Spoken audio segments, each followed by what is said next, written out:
तो जुलाई 2024 में एसआईपी के थ्रू रिकॉर्ड 23,000 करोड़ से ज्यादा का इनफ्लो म्यूचुअल फंड्स में आया है। लेकिन क्या आप जानते हैं कि फंड हाउस आपका पैसा कहाँ इन्वेस्ट करते हैं? ये कॉमन सवाल है जो कई लोग पूछते हैं और आज हम जानेंगे कि म्यूचुअल फंड हाउस कौन से एसेट क्लासेस में पैसा इन्वेस्ट करते हैं। तो चलिए शुरू करते हैं।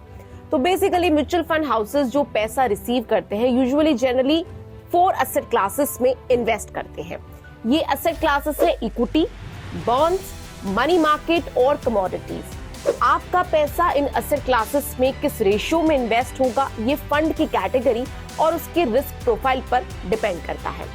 सबसे पहले समझते हैं इक्विटी इन्वेस्टमेंट्स। तो सबसे पहला और सबसे पॉपुलर एसेट क्लास है इक्विटी।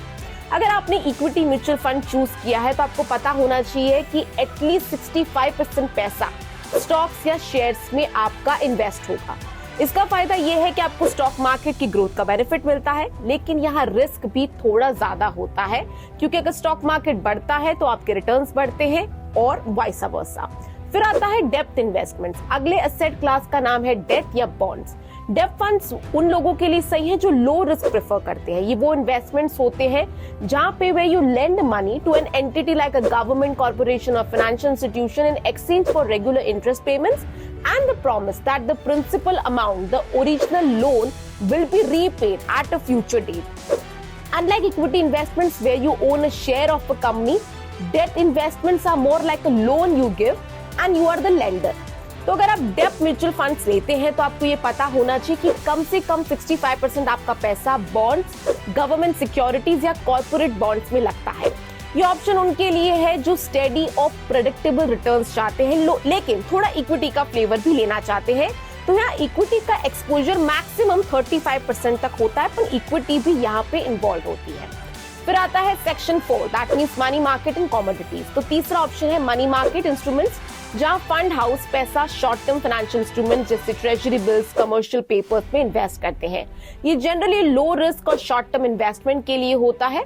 चौथा एसेट क्लास है कमोडिटीज, जहां पैसा कमोडिटीज जैसे गोल्ड, ऑयल या एग्रीकल्चर प्रोडक्ट्स में इन्वेस्ट होता है। ये थोड़ा अलग और नीश ऑप्शन है और ज्यादातर इन्वेस्टर्स ये फंड डाइवर्सिफिकेशन के लिए यूज करते हैं। तो अब हम बात करें कि म्यूचुअल फंड्स की सबसे बड़ी एडवांटेज ये है कि आप अपनी रिस्क टेकिंग कैपेसिटी और फाइनेंशियल गोल के हिसाब से इन अलग अलग एसेट क्लासेस का कॉम्बिनेशन चूज कर सकते हैं। अक्सर लोगों को लगता है कि म्यूचुअल फंड सिर्फ इक्विटी में पैसा लगाते हैं, लेकिन ऐसा नहीं है। ये आपको डाइवर्सिफाइड पोर्टफोलियो बनाने में हेल्प करता है, जिससे रिस्क भी कम होता है और आपको लॉन्ग टर्म स्टेबिलिटी मिलती है। तो अगर आप एसआईपी या म्यूचुअल फंड में इन्वेस्ट कर रहे हैं तो अपने फाइनेंशियल गोल्स और रिस्क एपेटाइट के हिसाब से अपने ऑप्शंस जरूर इवैल्यूएट करें। अगर आपको ये वीडियो इंफॉर्मेटिव लगा तो लाइक करें, शेयर करें और चैनल को सब्सक्राइब करें। आपके और सवाल हो तो कमेंट्स में जरूर बताएं। Thanks for watching the video.